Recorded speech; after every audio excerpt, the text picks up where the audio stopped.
Saudara-saudara sekalian, Allah Subhanahu wa taala berfirman di dalam Al-Qur'an, "Ya ayyuhalladzina amanu la tulhikum amwalukum wala auladukum an dzikrillah wa man yaf'al dzalika faulaika humul khasirun." Hai orang-orang yang beriman, janganlah hartamu, anak-anakmu memalingkan kamu dari mengingat Allah. Barang siapa yang berbuat demikian, maka dia akan merugi. Merugi di sini tujuannya ialah, maksudnya adalah kita akan mendapat murka atau azab dari Allah Subhanahu wa taala. Maka dari itu saudara-saudara sekalian, kita memang perlu mempelajari, memperhatikan dan memusatkan hidup kita hanya untuk berzikir kepada Allah Subhanahu wa taala. Karena inilah yang akan menyampaikan kita, mendekatkan kita kepada Allah Subhanahu wa taala. Maka di dalam tasawuf saudara-saudara sekalian ada 4 tahapan yang harus kita lakukan atau kita lalui untuk mendalami ilmu zikir. Yang pertama saudara-saudara sekalian, tahapan-tahapan yang kita lalui adalah kita harus mengamalkan ibadah-ibadah zahir, ibadah-ibadah syariat yang dapat mengundang kita mengingat Allah Subhanahu wa taala. Contohnya saudara-saudara sekalian, kita harus mengerjakan sholat, mengerjakan salat sunnah, salat fardu terutama, berzakat, bersedekah, puasa sunnah, melaksanakan ibadah haji, umrah apabila ada kemampuan. Hal ini kita perlu lakukan karena semuanya dapat mengundang kita untuk berzikir kepada Allah Subhanahu wa taala. Kita memperbanyak membaca kalimat-kalimat zikir, subhanallah walhamdulillah wa la ilaha illallah wallahu akbar wa hasbunallah wa ni'mal wakil, Allahumma sholli ala sayyidina Muhammad wa ala ali sayyidina Muhammad. Semuanya adalah zikir-zikir yang semuanya akan memandu kita untuk ingat kepada Allah Subhanahu wa taala. Jadi ini proses pertama yang harus kita lakukan, yaitu melaksanakan ibadah-ibadah untuk dapat merangsang kita untuk mengingat Allah Subhanahu wa taala.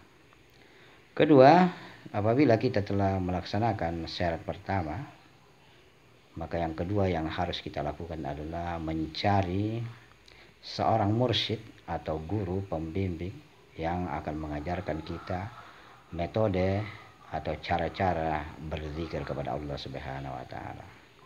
Karena saudara-saudara sekalian, apabila kita tidak mempunyai metode atau tidak mempunyai guru, maka sangatlah sulit bagi kita untuk lebih fokus, lebih terarah dalam berzikir kepada Allah Subhanahu wa taala. Maka kita harus mencari seorang pembimbing, yaitu guru mursyid, untuk dapat mengarahkan kita, karena sangat beda apabila kita memiliki pembimbing dibanding tidak ada pembimbing. Diberatkan saudara-saudara sekalian, orang yang memang biasa belajar atau kursus dalam suatu ilmu, apakah itu ilmu pertukangan, pertanian, sangatlah beda cara melaksanakan kegiatannya dengan orang yang tidak pernah melakukan suatu sekolah atau kursus dalam kehidupannya. Demikian pula saudara-saudara sekalian, orang yang mendalami ilmu zikir tanpa guru sangatlah beda dengan yang memiliki guru, yaitu guru yang memang sudah sampai dalam taraf zikir yang tinggi, orang yang telah dekat kepada Allah Subhanahu wa taala. Itulah sebabnya saudara-saudara sekalian, Allah memerintahkan bahwa hendaklah kita bersama Allah. Kalau tidak dapat bersama Allah, maka hendaklah bersama dengan orang-orang yang bersama Allah. Ini adalah perintah Allah dan Rasulullah sallallahu alaihi wasallam. Kemudian yang ketiga saudara-saudara sekalian, apabila kita sudah dapat beribadah dan mengundang kita berzikir, kedua kita sudah mendapatkan guru, yang memandu kita atau mengajarkan kita metode-metode zikir, maka yang ketiga yang harus kita lakukan adalah kita harus menciptakan suasana dan kondisi berzikir kepada Allah Subhanahu wa taala. Kita harus memiliki tempat-tempat atau waktu-waktu yang memang kita fokuskan untuk berzikir kepada Allah Subhanahu wa taala.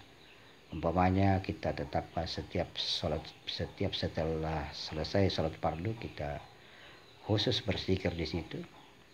5 menit, 10 menit, 20 menit semampu kita. Atau kita fokuskan setiap malam kita memfokuskan karena kita tidak terikat dengan lagi kegiatan keduniaan, kita fokuskan untuk di malam hari untuk berzikir. Apalagi di tengah malam menjelang subuh, waktu yang afdal. Di situ kita fokuskan untuk berzikir kepada Allah. Atau kita membuat bilik-bilik atau kamar-kamar khusus untuk kita berzikir kepada Allah Subhanahu wa taala di dalamnya. Jadi yang ketiga kita harus menciptakan suasana atau kondisi yang memungkinkan kita lebih fokus dan terarah di dalam berzikir kepada Allah Subhanahu wa taala.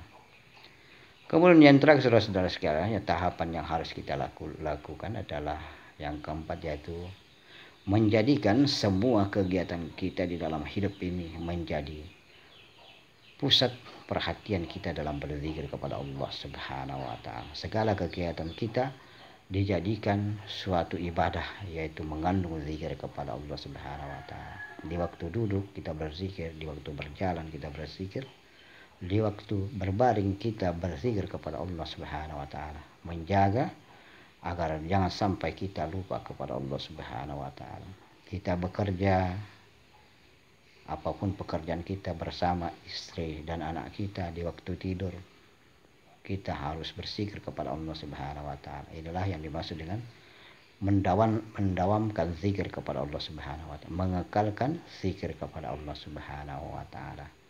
Maka apabila hal ini kita lakukan, maka kitalah manusia yang sempurna, artinya manusia yang memang diharapkan Allah untuk kita, yaitu menyembahnya dengan ikhlas. Dan tidak dapat kita menyembah dengan ikhlas kepada Allah Subhanahu wa taala, menyembah dengan murni, kecuali dengan cara mengekalkan zikir, berzikir terus menerus kepada Allah Subhanahu wa taala.